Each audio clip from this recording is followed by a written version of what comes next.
O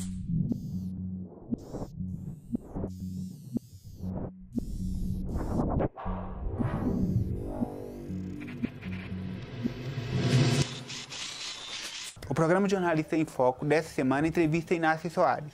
Nessa conversa, falaremos um pouco sobre sua trajetória profissional e também um pouco sobre o seu dia a dia de trabalho. Bom dia, Inácia. Bom dia, Douglas. Muito obrigado pela sua entrevista aqui no nosso programa. Obrigada a você pelo convite para estar com você e seus colegas. Primeiramente, a primeira pergunta que eu gostaria de fazer é o seguinte. Você diz que se o telespectador soubesse como é difícil fazer TV, ele assistiria de joelhos e agradeceria cada segundo que foi produzido. Fazer TV é realmente tão difícil assim? Pois é, essa é uma brincadeira que eu faço lá no meu site, tentando resumir um pouco da complexidade que está nos bastidores de uma televisão. Se a gente for pensar que cada minuto que você assiste na televisão pronto e editado gerou nos bastidores algo em torno de umas 3 ou 4 horas de gravação, ou seja, para gerar essas 3 ou 4 horas de gravação, você envolveu uma pré-produção e uma produção exaustivas, que tem que encontrar as pessoas nos lugares certos, na hora que é necessário para gravar.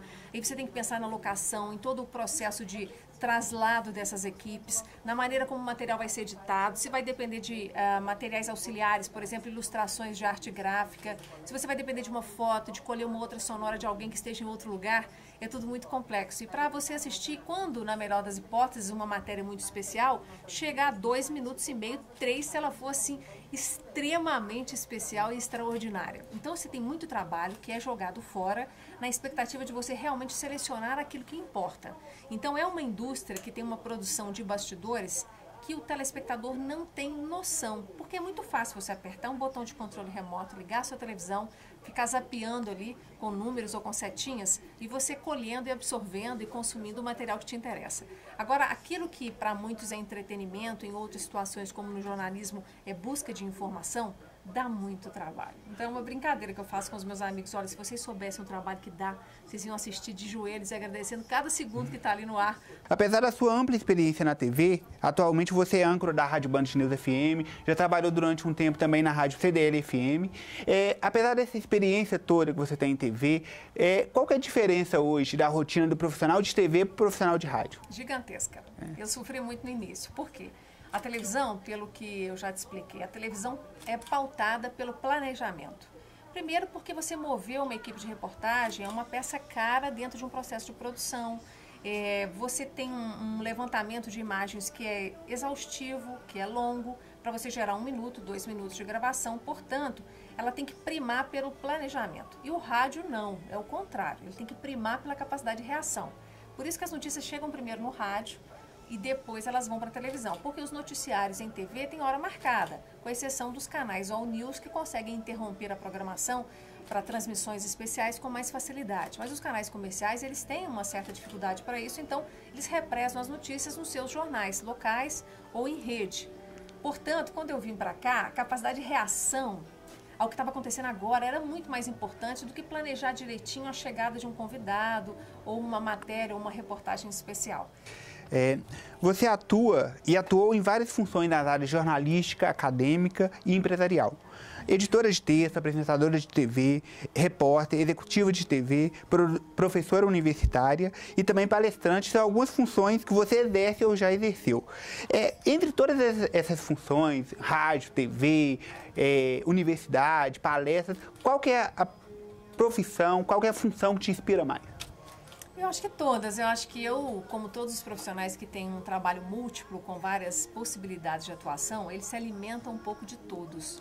Por exemplo, estar aqui no jornalismo diário é muito puxado. Você estar todos os dias em uma bancada, para quem tem uma agenda tumultuada, é suadeira. Você tem que viajar de madrugada, às vezes eu passo a noite acordada para conseguir estar aqui de manhã cedo. Mas é uma proposta minha, como jornalista, de não me distanciar do jornalismo diário, do factual, daquele que acontece todo dia, é uma retranca atrás da outra, é uma suíte atrás da outra. Mas no universo corporativo eu tenho a oportunidade de trabalhar em profundidade os temas que são a minha paixão.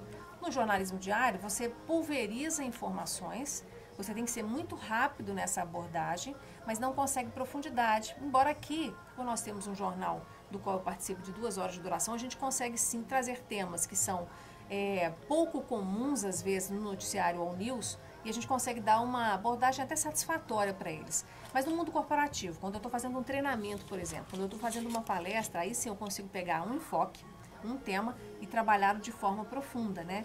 Mergulhando na temática, trazendo mais observações para aquele assunto. Aí eu satisfaço a minha veia pesquisadora, que gosta de aprofundar, a minha veia analítica.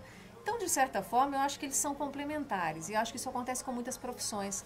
Quando você acaba sendo convidado ou enxergando oportunidades, onde o conhecimento que você acumulou do lado de cá pode agregar para cá. E aí você vai fazendo um intercâmbio de experiências, de vivências e de técnicas, que na minha visão, assim, só favorecem cada uma dessas funções que você acaba assumindo aí ao longo da sua carreira. O que importa é o seguinte, tem que gerar satisfação, Douglas, porque vai trabalhar demais.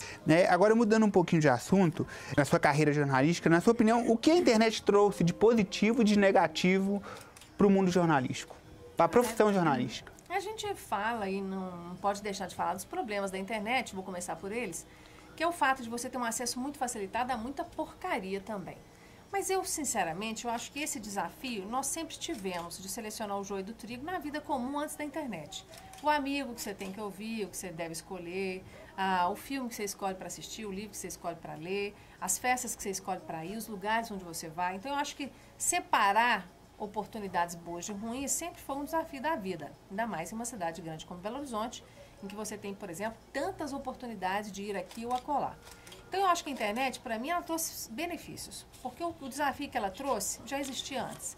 Agora, as vantagens que ela trouxe não existiam antes, que são a possibilidade de um acesso rápido a qualquer informação. É muito difícil você procurar alguma coisa na internet e não encontrar nem que seja um rastro, que seja alguém que comentou aquele assunto num artigo acadêmico ou não, ou numa entrevista. Então, você tem uma oportunidade tão fantástica de sem sair da sua casa. É como se você passeasse pelo mundo inteiro, por universidades, por organizações de todo tipo que geram conhecimento, que consomem conhecimento, que ofertam produtos, que consomem serviços de toda ordem. Então, eu acho que ela é muito mais favorável, mas lembrando que os filtros provavelmente serão responsabilidade de cada usuário, e aí mais dos pais, no caso, e das escolas, ajudando as crianças e os adolescentes a terem uma perspicácia para usar a internet.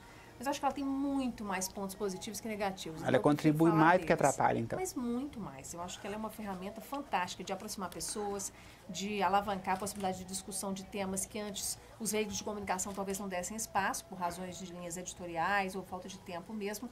A internet, então, é um mundão de possibilidades que eu acho que vem muito mais para agregar. Inácia, muito obrigado pela sua entrevista aqui no nosso programa. Obrigada a você e até a próxima. Muito obrigado. O programa Jornalista em Foco dessa semana entrevistou Inácia Soares, diretamente da sede do Grupo Bandeirantes de Comunicação em Minas Gerais.